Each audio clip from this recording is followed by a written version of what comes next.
नमस्कार, कल का बाजार में आप सभी का स्वागत है। मैं हूं सुमित और भारतीय बाजारों के लिए आज का दिन काफी रोचक रहा। शुरुआत तो ठीक ठाक हुई, तेजी आई, उसके बाद दिन के ऊपरी स्तरों पर स्पेशली आईटी स्पेस लेके गया मार्केट्स को और वहां से प्रॉफिट टेकिंग देखने को मिली और मार्केट डे एंड तक आते आते लाल निशान में बंद हुआ। हालांकि आईटी सेक्टर आज तेजी में रहा, लेकिन बाकी किसी सेक्टर की तरफ सपोर्ट नहीं आया और इसी वजह से मार्केट्स में जो ऊपरी स्तर थे वो गंवाते हुए दिखाई पड़े बाजार। खास तौर से मिड कैप स्मॉल कैप दोनों में ही करीब 1 से 1.5% तक की गिरावट आते हुए दिखाई पड़ी और सभी इंडिसेस आज लाल निशान में थे। चाहे आप फार्मास्यूटिकल को देख लें, मेटल को देख लें, ऑटो, बैंक, सब में ही आज कुछ हद तक प्रॉफिट टेकिंग आते हुए दिखाई पड़ी। लेकिन आज सीवियर डैमेज जो था वो mid cap small cap indices के अंदर ज्यादा आता हुआ दिखाई पड़ रहा था। आईटी में चाहे फ्रंट लाइन हो या फिर मिड कैप दोनों में खरीदारी थी। चाहे सिटी की रिपोर्ट का असर कह लें या फिर नए जो आईपीओज आए हैं उनका असर कह लें, एक अच्छी बाइंग वहां पर उसके मद्देनजर आते हुए दिखाई पड़ रही है। चलिए, हम बाजार में बातचीत करते रहेंगे, आपकी कल की रणनीति क्या हो इस पर चर्चा करेंगे और साथ ही साथ आपके सवालों के जवाब भी दिलवाएंगे। हमारे साथ आज के जानकार मौजूद हैं मुदित गोयल। मुदित जी नमस्कार, स्वागत है कार्यक्रम में। सबसे पहले तो निफ्टी को लेकर अपनी रणनीति बताइए आप। आज जिस तरह से ऊपरी स्तरों से मुनाफा वसूली हुई, क्या ये चिंता का संकेत है या फिर अभी वेट करें, कुछ और तेजी की उम्मीद बाकी बाजार में? Good evening Sumit ji. देखिए, जिस तरह से आज मार्केट में सेल ऑफ देखने को मिला, आज ऊपर से प्रॉफिट बुकिंग नजर आई है और सबसे अच्छी चीज निफ्टी में उतनी करेक्शन नहीं देखने को मिली। अगर हम स्टॉक्स की बात करते हैं तो सारे स्टॉक्स में अच्छा करेक्शन देखने को मिला है। जिस तरह से स्टॉक्स में करेक्शन हुआ है वो तो यही दर्शाता है कि मार्केट में अभी और यहाँ से प्रॉफिट टेकिंग देखने को मिल सकती है। तो मेरा ऐसा मानना है निफ्टी में मैक्सिमम डाउनसाइड 11,200 तक हो सकती है। तो कल कोई भी अगर छोटा मोटा भी बाउंस बैक निफ्टी में देखने को मिलता है, एक सेलिंग अपॉर्चुनिटी होगी 11,200 के टारगेट के लिए। स्टॉप लॉस होगा 11,400 का। चलिए, 11,200 का टारगेट, 11,400 एक स्टॉप लॉस। मुदित जी ने आपको राय दी है। थोड़ी सी प्रॉफिट टेकिंग और यहां पर देखने को मिल सकती है। कॉशियस लेकर रहकर अपनी रणनीति को आप बनाएं। अब सवाल जवाब का सिलसिला शुरू करते हैं। तमाम तरीके आपकी स्क्रीन पे चल ही रहे होंगे। आप सोशल मीडिया के जरिए भी हमारा हिस्सा बन सकते हैं और सवाल आप डायरेक्टली भी हमसे पूछ सकते हैं। शर्मिला आचार्य कोलकाता से हमारी पहली दर्शक हैं जो कि हमारे साथ मौजूद भी हैं। शर्मिला जी नमस्कार। नमस्कार शर्मिला जी, आप सुन पा रही हैं? हाँ जी, सुन पा रही हूँ। क्या सवाल है आपका, बताइए। नमस्कार। एक्चुअली मेरे पास IRCTC का। Hello hello. हाँ, सुन पा रहे हैं आपको, पूछिए। हाँ, मेरे पास IRCTC का स्टॉक है जो मैंने 1270 के भाव में लिया था 8 मई को। हेलो। कितना समय आप दे सकते हैं इसे? हेलो। कितना टाइम शर्मिला जी आप दे सकती हैं इसे? हाँ, तो मैं 8 मई को लिया था, तो मेरे को जानना है उसका OFS अभी चालू हो रहा है, तो मेरे को क्या करना चाहिए? उसमें प्रॉफिट बुक कर लेना चाहिए या क्या करना चाहिए? ओके ओके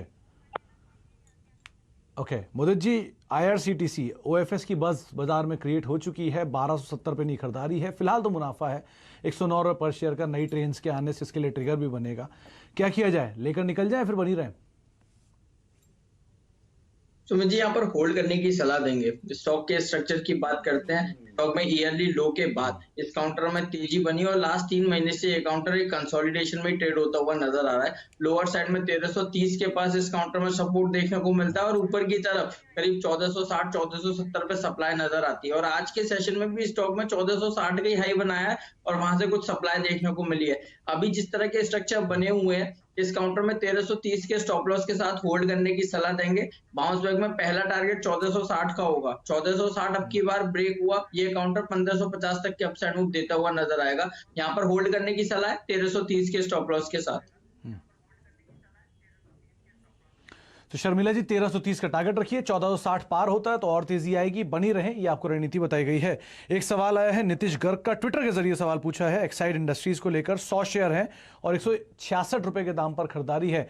क्या किया जाए मुदित? 166 पे खरीदारी है, 100 शेयर हैं और अभी तो फिलहाल घाटा है करीब 7-8 रुपए के आसपास का। क्या किया जाए इसमें? देखिए, ये कहूंगा ऑटो एंसिलरीज लास्ट अगर हम 10 दिन का स्ट्रक्चर देखते हैं तो पूरी तरह से टर्न हो चुके हैं और हाई के बाद से काफी करेक्शन देखने को मिला। उसी तरह का इम्पैक्ट एक्साइड में नजर आ रहा है। सारे इंपॉर्टेंट मूविंग एवरेजेस के नीचे ये काउंटर चला गया है और जिस तरह का अभी मार्केट का सेटअप है, ऑटो सेक्टर का पूरी तरह से सेटअप बना हुआ है, मुझे लगता है इस काउंटर में यहाँ से करेक्शन देखने को मिल सकती है। तो इसलिए एक्साइड इंडस्ट्रीज से एग्जिट करने की सलाह दे रहे हैं। लोअर साइड में हमें 145 रुपए तक की डाउन साइड एक्साइड में नजर आती है, तो यहाँ पर एक्साइड को एग्जिट करने की सलाह है। जी, तो एग्जिट कर जाएं, कोई भी तेजी मिले, लॉस कम हो, आप निकल जाएं, ये ज्यादा बेहतर रणनीति आपके लिए रहेगी। अमरदीप जी मौजूद है हमारे साथ देहरादून से। दीप साहब नमस्कार। जी सर नमस्ते। हेलो जी, सवाल पूछिए। सर मैंने एनआर बेयरिंग के 92.75 के लॉट से 100 लॉट्स खरीदे हैं सर भाव पे, और अभी मुझे लग रहा है कि वो कुछ दिनों से मैं देख रहा हूँ, 2-3 दिनों से 84-85 समथिंग इसी के अराउंड में जो स्टॉक है वो घूम रहा है। तो अभी मुझे तो फिलहाल 8 से 9 रुपए के आसपास का लॉस दिख रहा है उस पे। तो अब मुझे क्या करना चाहिए, मैं जानना चाह रहा था, क्या इसको होल्ड करूं? जी, मुदित, इनका सवाल एनआरबी बियरिंग पर है। वैसे तो ये हायर लेवल से काफी टूटा है, 220 रुपए के हाइज होते थे, वहां से 90 रुपए आ चुका है और अब एक दायरे में कामकाज कर रहा है काफी समय से। 11 रुपए का लॉस इन्हें रफली हो रहा है। क्या किया जाए अब? बने रहें, निकल जाएं, क्या करें इसमें? सुमित जी एग्जिट करने की सलाह देंगे। लास्ट अगर 3 हफ्ते के स्ट्रक्चर को देखते हैं, जो कंसोलिडेशन था, उस कंसोलिडेशन में एक हेड एंड शोल्डर पैटर्न बनाया, उसका ब्रेकडाउन आज के सेशन में हुआ है। 200 डेमा के नीचे ये काउंटर फिसल गया है और जो अर्लियर सपोर्ट था उसको भी इस काउंटर ने ब्रेक कर दिया है। तो चार्ट्स पर अभी डीप करेक्शन आ सकती है और लोअर साइड में ये काउंटर करीब 74 और 70 रुपए तक की डाउन साइड दिखा सकता है। तो यहाँ पर एग्जिट करने की सलाह है। और ये कहूंगा कि इन्फोसिस, टीसीएस और विप्रो, ये 3 ऐसे काउंटर हैं, यहाँ पर कहीं भी निवेश कर सकते हैं, लेकिन एनआरबी बेयरिंग से एग्जिट करने की सलाह होगी। जी, यहां से निकले। इन्फी, विप्रो और टीसीएस, ये 3 विकल्प बताए गए हैं, आप यहां पे दांव लगा सकते हैं। वैसे भी मध्यम से लंबी अवधि के लिए एक अच्छे ऑप्शन के तौर पे दिखाई पड़ रहे हैं, आप उस लिहाज से इस पोजीशन को देखें। इसके अलावा एक सवाल फेसबुक के जरिए भी आया है। सवाल है सचिन चौहान का, ग्रीव्स कॉटन को लेकर इन्होंने सवाल पूछा है। 81 रुपए के दाम पर खरीदारी है, 1100 शेयर है, क्या किया जाए? मुदित, ग्रीव्स कॉटन ईवी की बड़ी ट्रिगर थी इसके लिए, लेकिन अब ये फिजल आउट हो रहा है, करीब 4 रुपए का लॉस हो रहा है, क्या किया जाए इसमें? देखिए, मैं यहाँ पर इस काउंटर को होल्ड करने की सलाह दूंगा। इसमें मुझे 2-3 ट्रिगर नजर आ रहे हैं, इसलिए यहाँ पर होल्ड करने की सलाह है। वीकली चार्ट्स पर अर्लियर सपोर्ट 75 पर निकल कर आ रहा है, तो एक चीज क्लियर करूंगा, 75 रुपए के स्टॉप लॉस के साथ आप होल्ड करके चलेंगे। और रिसेंटली जो स्विंग हाई था वो करीब 91 का था। 91 से इस काउंटर में जो करेक्शन देखने को मिला है, उसके चलते चार्ट्स पर ये काउंटर ओवरसोल्ड टेरिटरी में चला गया है। ओवरसोल्ड में इसके बाद एक बाउंस बैक ड्यू होता है और अर्लियर सपोर्ट भी यहीं कहीं निकल कर आता है। तो मेरा ऐसा मानना है इस काउंटर में बाउंस बैक देखने को मिल सकता है, तो इसलिए 75 के स्टॉप लॉस के साथ आप होल्ड करके चलेंगे। बाउंस बैक में ये काउंटर 85 से 88 तक के अपसाइड मूव दिखा सकता है। सचिन जी बने रहे, रणनीति यही बताई गई है। 85 से 90 रुपए तक की चाल देखने को मिल सकती है, 85 से 88 रुपए के आसपास, तो आप बने रहे, वही आपके लिए बेहतर रणनीति होगी। रेखा हमारे साथ मौजूद है, अगली दर्शक। रेखा जी नमस्कार, क्या सवाल है आपका, पूछिए। Sir good evening sir. Sir, at the rate of 133, I have purchased 6,000 D-Link share. Okay, मुझे 6,000 शेयर, बड़ी क्वांटिटी में इन्होंने शेयर खरीद रखे हैं डी-लिंक के 133 रुपए के दाम पर। 26 रुपए पर शेयर का घाटा है। स्टोरी तो इसके साथ ठीक है, जैसे जैसे 5G का एक्सपेंशन हो रहा है, इस कंपनी के नंबर्स भी ठीक हो जाएंगे। पुरानी कंपनी है, कोई खास दिक्कत वैसी भी नहीं है। आप क्या रणनीति रखते हैं, क्या किया जाए इसमें? देखिए, यहाँ पर होल्ड करने की सलाह दे रहे हैं, क्योंकि अगर ब्रॉडर चार्ट्स देखते हैं तो 50 रुपए के आसपास ईयरली लो बनाया, उसके बाद सिंगल स्विंग में इस काउंटर में 135 रुपए तक के अपसाइड मूव देखने को मिले। इतनी तेजी के बाद एक हेल्दी करेक्शन ड्यू होता है और उसी तरह का हेल्दी करेक्शन चार्ट्स पर अभी नजर आ रहा है। तो जब तक ये चार्ट्स पर 100 रुपए के लेवल्स को होल्ड करता है, तब तक मैं यहाँ पर बाय करने की भी सलाह दूंगा। जो पोजीशन है होल्ड करके चल सकते हैं, तो यहाँ पर होल्ड करने की सलाह 100 रुपए के स्टॉप लॉस के साथ। अगर इनकी पॉकेट अलाउ करती है, थोड़ा और रिस्क लेना चाहते हैं, तो यहाँ पर अपनी कॉस्ट को एवरेज कर सकते हैं। बाउंस बैक यहाँ से देखने को मिल सकता है, 120 से 122 तक का बाउंस बैक नजर आता है। 100 रुपए के स्टॉप लॉस के साथ होल्ड करने की भी सलाह है, नया भी निवेश कर सकते हैं। जी, तो आप बनी रहें, आपके लिए रणनीति है रेखा जी। और अगर नीचे के दाम पे मिले तो आप और खरीदारी, अगर आपकी पॉकेट अलाउ करे तो आप कर सकती हैं, लेकिन फिलहाल के लिए आप बनी रहें। स्टॉप लॉस 101 का क्रूशियली आप रखिएगा। सौरभ धवन का एक सवाल और आया है फेसबुक के जरिए एसबीआई कार्ड्स को लेकर। क्या राय रखते हैं मुदित आप? एसबीआई कार्ड काफी लंबा कंसोलिडेशन, फिर पुल बैक और अब नए लेवल्स ने टच भी किए। अभी तो मुनाफा है 300 रुपये पर शेयर के आसपास का। क्या किया जाए इसमें? इनकी खरीदारी शायद आईपीओ के आसपास की है, क्या करें अब? सुमित जी, एक स्टैंडर्ड डिस्क्लेमर, ये स्टॉक मेरे पर्सनल पोर्टफोलियो में है, तो यहाँ पर जो भी सजेशन देंगे चार्ट्स को कंसीडर करते हुए ही देंगे। बिल्कुल एक बड़े अपमूव के बाद जो कंसोलिडेशन नजर आ रहा है उसमें एक पेनेंट पैटर्न बना है, एक बुलिश पेनेंट पैटर्न बनाया है, जिसके ब्रेकआउट के पास ये काउंटर आज गया था, लेकिन ऊपर से मार्केट के सप्लाई के चलते वो ब्रेकआउट नहीं नजर आया। लेकिन वॉल्यूम जिस तरह के बने हुए हैं, चार्ट स्ट्रक्चर अभी जिस तरह का बना हुआ है, इसमें 900 रुपए तक के अपसाइड मूव नजर आते हैं, तो बिल्कुल यहाँ पर होल्ड करने की सलाह है। 900 रुपए के टारगेट के लिए स्टॉप लॉस रहेगा 770 का। तो 770 का स्टॉप लॉस और 900 रुपए के टारगेट्स के लिए आप बने रहें, वही आपके लिए ज्यादा बेहतर रहेगा। दिल्ली चलते हैं, हमारे साथ रवि जी मौजूद है वहां से। रवि जी नमस्कार, क्या सवाल आपका, पूछिए। सर मेरे पास 6 क्वांटिटी एचजी की है, काफी हायर बाइंग प्राइस पे बाइंग किया था मैंने 3290 पे एचजी की। तो एचजी, सो जानना चाहता हूँ कि क्या मैं उसे अभी ऐड कर सकता हूँ, एवरेज कर सकता हूँ, या एग्जिट करना ठीक रहेगा मेरे लिए? In future scope long term के लिए क्या है नजरिया? जी मुदित, एक साइक्लिकल स्टॉक में एंटर करा है इन्होंने, और एक साइकिल का जो अपवर्ड साइड था वहां पे इन्होंने एंटर किया, उसके बाद ये शेयर काफ़ी समय से नीचे ही कामकाज कर रहा है। एचईजी, काफ़ी सवाल आते हैं, 4500 रुपये के दाम से खरीदारी हुई होती है लोगों के पास, 3000, 4500, 5000 की रेंज में। अब ये क्या करें? 6 शेयर हैं, 3290, 3200, 3300 की रेंज में नहीं खरीदारी है, क्या किया जाए? सुमित जी, पहले एक चीज कहूंगा, जब भी हम इन्वेस्टमेंट करते हैं या कोई भी ट्रेड लेते हैं तो एक स्टॉप लॉस जरूर माइंड में होता है, 10%, 20% या 25% का। आप देखिए इन्होंने 3290 रुपए का खरीदा है और स्टॉक करीब 780 रुपए के पास ट्रेड होता हुआ नजर आ रहा है। ऑलमोस्ट एक शेयर में 2500 रुपए का नुकसान है। तो मैं यहाँ पर यही सजेशन दूंगा, आप जो भी इन्वेस्टमेंट कीजिए एक फिक्स स्टॉप लॉस जरूर ले लीजिए, और अगर स्टॉप लॉस कटता है तो आप पोजीशन को एग्जिट कीजिए। अब बात करते हैं एचईजी की। देखिए हेड का जो चार्ट स्ट्रक्चर बना हुआ है, चार्ट स्ट्रक्चर में कहीं भी ये नजर नहीं आता कि 3290 के लेवल्स तो नजर आएंगे। हाँ, थोड़ा मोड़ा बाउंस बैक जरूर देखने को मिल सकता है, लेकिन उस बाउंस बैक को भी हम बेचने की ही सलाह देंगे, क्योंकि चार्ट स्ट्रक्चर में सारे इंपॉर्टेंट मूविंग एवरेजेस के नीचे एक काउंटर ट्रेड हो रहा है, और जैसे ही थोड़ा सा बाउंस आता है ऊपर से सप्लाई इस काउंटर में देखने को मिलती है। तो मेरा ऐसा मानना है, जो भी नुकसान आपको हो रहा है, आप दिल पे पत्थर रखकर एक बार अपने लॉस को बुक कर लीजिए। और ड्यूरिंग द शो ऑलरेडी मैं 3 काउंटर सजेस्ट कर चुका हूं, HCL, विप्रो, इन्फोसिस और TCS। इन 4 स्टॉक्स में से आप कहीं भी निवेश कर सकते हैं जहां पर अच्छे मुनाफे की उम्मीद है। जी, तो रवि जी काफ़ी मुश्किल है। एक विकल्प ये भी हो सकता है कि आप नया निवेश उनमें करें और इनको अपने साथ बनाए रखें, कोई भी तेज़ी मिले, लॉस कम हो, आप वहाँ पर निकल जाएं, ये ज़्यादा बेहतर रहेगा, क्योंकि इतना बड़ा लॉस एक बार में बुक करना काफ़ी मुश्किल है, जो आपने अब तक नहीं किया, अब कैसे करेंगे? तो बेटर यही, कोई भी तेज़ी मिले, लॉस आपका मिनिमाइज हो, आप यहाँ से निकल जाएँ। विकल्प आपको बताए जा रहे हैं, उनमें निवेश करें, बेहतर कंपनी के साथ रहें, वही ज़्यादा अच्छी रणनीति होती है।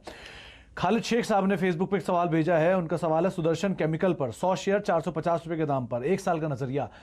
मुदित, अच्छी कंपनी है, बहुत पुरानी हिस्ट्री है, क्या किया जाए सुदर्शन केमिकल में?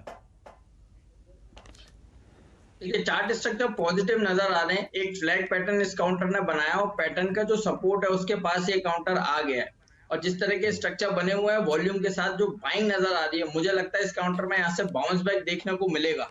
बिल्कुल यहाँ पर होल्ड करने की सलाह है। स्टॉप लॉस देंगे 421 का, बाउंस बैक में पहला टारगेट 470 का होगा, उसके बाद इस काउंटर में 510 तक के अपसाइड मूव भी नजर आएंगे। यहाँ पर होल्ड करने की भी सलाह है, बाय भी कर सकते हैं। स्टॉप लॉस होगा 421 का।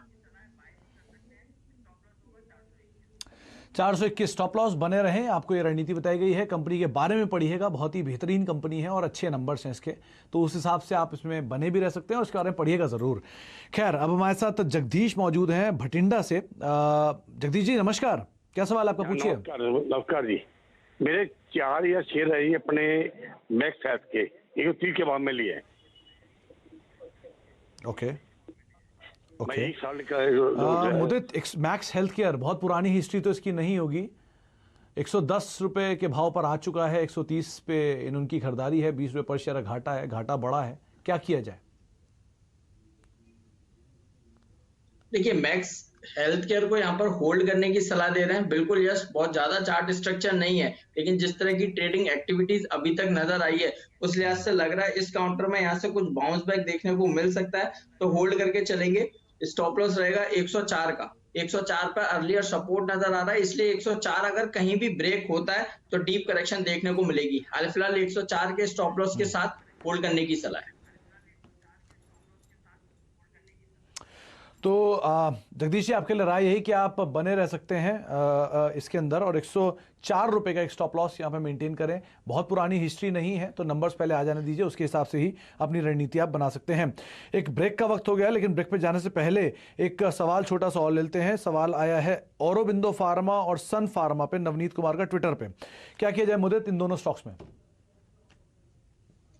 ये सबसे पहले औरो फार्मा की बात करेंगे। औरोबिंदो फार्मा में करीब हायर लेवल से कुछ प्रॉफिट बुकिंग जरूर देखने को मिल रही है, लेकिन अपने सपोर्ट के पास ये काउंटर आ गया है। और हमारा ऐसा मानना है, जब जब मार्केट में करेक्शंस देखने को मिलते हैं, फार्मा यानी डिफेंसिव काउंटर्स ही यहाँ से परफॉर्म करते हुए नजर आते हैं। तो बिल्कुल सपोर्ट के पास ये काउंटर आ गया है, तो औरोबिंदो फार्मा जिस तरह के स्ट्रक्चर बने हुए हैं, अभी होल्ड करने की सलाह दे रहे हैं 760 के स्टॉप लॉस के साथ। वहीं दूसरी तरफ आपने सन फार्मा की बात करी, बिल्कुल सन फार्मा का भी स्ट्रक्चर पूरी तरह से सेम नजर आ रहा है। ये ऑलमोस्ट ईयरली हाई के पास इस काउंटर में सप्लाई देखने को मिला है, लेकिन चार्ट्स पर सारे इंपॉर्टेंट मूविंग एवरेजेस के साथ ऊपर ही ये काउंटर ट्रेड होता हुआ नजर आ रहा है। वॉल्यूम के साथ लोअर लेवल से कुछ बाउंस बैक नजर आ रहा है, तो सन फार्मा भी यहाँ पर होल्ड करने की सलाह दे रहे हैं। स्टॉप लॉस होगा 490 का जी। तो 490 का स्टॉप लॉस और बने रहे, ये आपको रणनीति बताई गई सन फार्मा के मद्देनजर। गुड़गांव चलते हैं, वैभव जी हमारे साथ मौजूद हैं। वैभव जी, जल्दी पूछिए अपना सवाल। Hi, good evening to all. Sir, मेरे पास 700 शेयर हैं मिर्जा इंटरनेशनल के एट द रेट ऑफ 60, और 2 वीक हुए लिए हुए, counter is falling every day, so just wanted a suggestion. Okay Vaibhav ji, एक इंफॉर्मेशन इससे रिलेटेड आपको दे देता हूं कि यूके के शायद 70% या 80% जूते जो हैं वो मिर्जा इंटरनेशनल के ही पहनाए जाते हैं। वहां पर एक बहुत बड़ा मार्केट शेयर है, वहां पर ओन करते हैं। कानपुर बेस्ड कंपनी है, एक्सपोर्ट्स में मेजरली काम करते हैं। रेड टेप के नाम से इनके जूते आते हैं। मुदित, मिर्जा इंटरनेशनल 60 रुपए के दाम पे खरीदारी है, 700-750 शेयर इनके पास है, 51 रुपए आ चुका है, 9 रुपए पर शेयर घाटा है, यानी कि मोर और लेस 12-15% लॉस कर रहे हैं। क्या किया जाए? सुमित जी, होल्ड करने की सलाह दे रहे हैं। मार्च लास्ट में इस काउंटर में रिवर्सल कैंडल बनाया था, वहीं से इंडिकेशन था कि इस काउंटर में तेजी बनेगी, और उसके बाद लगातार ये काउंटर एक हायर राइज हायर लोज में ट्रेड होता हुआ नजर आ रहा है। एक राइजिंग चैनल की जो सपोर्ट लाइन है वो 48 रुपए के पास निकल कर आती है, तो इनको यही कहूंगा यहाँ पर होल्ड करके चलिए। स्ट्रिक्ट स्टॉप लॉस रहेगा 48 का। कहीं भी 48 ब्रेक होता है तो पोजीशन एग्जिट करेंगे, अदरवाइज इस काउंटर में तेजी बन सकती है। ऊपर की तरफ ये काउंटर 60 रुपए तक के लेवल्स दिखा सकता है। होल्ड करने की सलाह, स्ट्रिक्ट स्टॉप लॉस रहेगा 48 का।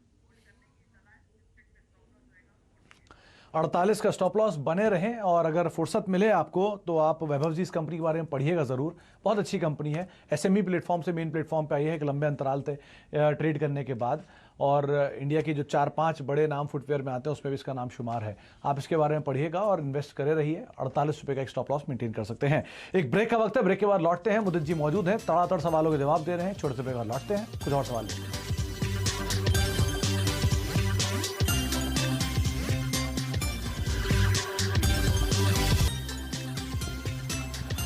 आप देख रहे हैं कल का बाजार। हमारे साथ आज के जानकार मौजूद हैं। मुदित गोयल आपके सवालों के जवाब दे रहे हैं, और बातचीत इनफैक्ट एक सवाल जो आया है फेसबुक के जरिए है, और रादर 2 सवाल एक ही जैसे आए हैं वोडाफोन आइडिया को लेकर। मुदित जी, ये काफ़ी ज़्यादा चर्चित शेयर है, दोनों ने ही शेयर 11.5 और 12 रुपये की रेंज में खरीदारी कर रखी है।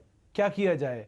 बहुत चर्चा में रहा, 6 रुपये से 12 रुपये हुआ, 13 रुपये हुआ, और वहाँ सप्लाई आ गई और उसके बाद ये शेयर टूट गया। अब 1-1.5 रुपये का लॉस हो रहा है। क्या करें इसमें? देखिए, हाईली वोलेटाइल शेयर है, तो इसमें टारगेट और स्टॉप लॉस भी बड़े बनेंगे। अभी 11 रुपए 30 पैसे इस काउंटर की क्लोजिंग है, तो यहाँ पर 9 रुपए के स्टॉप लॉस के साथ होल्ड करने की सलाह देंगे, क्योंकि स्ट्रक्चर पॉजिटिव बना हुआ है। एक inverted head and shoulder pattern बना हुआ है, उसका ब्रेकआउट जरूर कल परसों के सेशन में देखने को मिला था, लेकिन ऊपर से होल्ड नहीं हुआ है। लेकिन अभी जिस तरह के चार्ट्स बने हुए हैं, 9 रुपए के स्टॉप लॉस के साथ होल्ड करके चलेंगे। अब की बार 13 रुपए 50 पैसे का ब्रेकआउट आएगा, ये काउंटर 16-16.5 रुपए तक के अपसाइड मूव देता हुआ नजर आएगा। यहाँ पर होल्ड करने की सलाह है 9 रुपए के स्टॉप लॉस के साथ। तो बने रहें, 9 रुपए का एक स्ट्रिक्ट स्टॉप लॉस मेंटेन करें और खबरों पर नजर रखें क्योंकि बहुत ज्यादा वोलेटाइल है, बहुत सारी खबरें आती हैं, उस लिहाज से इसके अंदर आप रणनीति बना सकते हैं। एक सवाल जमीर साहब ने पूछा है, दोहा कतर से सवाल आया है, ट्विटर के जरिए उन्होंने सवाल पूछा है, डी मार्ट के शेयर हैं इनके पास 600 रुपए के दाम पर। मुदित, बहुत नीचे ही कॉस्ट है और सही दाम पे शेयर लेके बैठे हुए हैं, अब क्या किया जाए? अभी तो बने ही होंगे, लेकिन आगे क्या और ऐड करें, नीचे के दाम पे मिले, क्या करें इसमें? देखिए, जब इस तरह के इन्वेस्टमेंट कोई रिटर्न देता है तो वहां पर हमें होल्ड करना ही सबसे अच्छी समझदारी होती है। और दूसरी चीज, एक स्टॉप लॉस जरूर माइंड में होना चाहिए। और दूसरी चीज, जैसे जैसे स्टॉक में अगर तेजी बनती है आप स्टॉप लॉस को ट्रेल करके चल सकते हैं। तो अभी जिस तरह के चार्ट्स बने हुए हैं उस लिहाज से 2100 रुपए के स्टॉप लॉस के साथ आप होल्ड करके चलेंगे। स्टॉक का चार्ट स्ट्रक्चर पॉजिटिव है, ये काउंटर अपसाइड मूव दिखाएगा और जैसे जैसे इस काउंटर में तेजी बनेगी आप अपने स्टॉप लॉस को ट्रेल करके रैली को एंजॉय करेंगे। तो यहाँ पर होल्ड करने की सलाह है 2100 रुपए के स्टॉप लॉस के साथ। चलिए, एक सवाल पीयूष ने फेसबुक के जरिए भेजा है, HDFC लाइफ का एक लॉट है इनके पास और शायद कॉल ले रखी है 620 की 14 रुपए के दाम पर। प्रीमियम तो ऑलमोस्ट वाइप आउट हो गए होंगे जिस तरह का फॉल स्टॉक में आया है, क्या करें मुदित HDFC लाइफ में? देखिए, लाइफ इंश्योरेंस कंपनी मैं देख रहा हूँ पिछले एक हफ्ते से लोअर लेवल से अच्छा बाउंस बैक दिखा रही हैं। हम HDFC लाइफ की बात करें, SBI लाइफ की बात करें या ICICI प्रूडेंशियल की बात करें, तो तीनों स्टॉक्स में बेस बनाने के बाद अच्छी बाइंग नजर आ रही है। तो अभी जिस तरह के HDFC लाइफ के चार्ट्स बने हुए हैं, स्टॉक में डीप करेक्शन देखने को मिला, जरूर ईयरली हाइस है लेकिन एक डाउनवर्ड स्लोपिंग रेजिस्टेंस लाइन का ब्रेकआउट नजर आया है और अभी ब्रेकआउट इंटैक्ट है। तो यहाँ पर होल्ड करने की सलाह दे रहे हैं 560 के स्टॉप लॉस के साथ। हमें लगता है इस काउंटर में तेजी बनेगी 630 से 640 तक के अपसाइड मूव, फिर ये काउंटर एक बार दिखाएगा। अभी होल्ड करके चलेंगे 560 के स्टॉप लॉस के साथ। चलिए, तो 560 का स्टॉप लॉस कैश मार्केट में या फिर फ्यूचर मार्केट में, लेकिन आप बने रहें, ये आपको रणनीति बताएगा। आपके पास कॉल है तो तेजी की उम्मीद मुदित भी मान रहे हैं तो शायद आपके प्रीमियम बढ़ते हुए दिखाई पड़े। बहुत बहुत शुक्रिया मुदित आपका हमारे साथ मौजूद रहने के लिए, सभी दर्शकों के सवालों के जवाब और बाजार में बातचीत करने के लिए। कोई डिस्क्लेमर आप देना चाहेंगे? सुमित, जो भी स्टॉक आज हमने शो में डिस्कस किए उसमें से किसी भी स्टॉक में मेरी कोई पर्सनल होल्डिंग नहीं है, पर सिमिलर लाइंस पर अपनी कंपनी के क्लाइंट्स के साथ अपने व्यू शेयर करता हूँ। चलिए, बहुत बहुत शुक्रिया मुदित हमारे साथ मौजूद रहने के लिए और सभी शेयरों में बातचीत करने के लिए। जिन दर्शकों सवाल हम ले पाए उनके लिए बहुत बहुत शुक्रिया, जिनसे हम बातचीत नहीं कर पाए उनसे हम माफी चाहेंगे, लेकिन आगे भी खबरों का सिलसिला लगातार बना रहेगा। संभल कर ट्रेड करें, स्टॉप लॉसेस को स्ट्रिक्टली फॉलो करें। नमस्कार।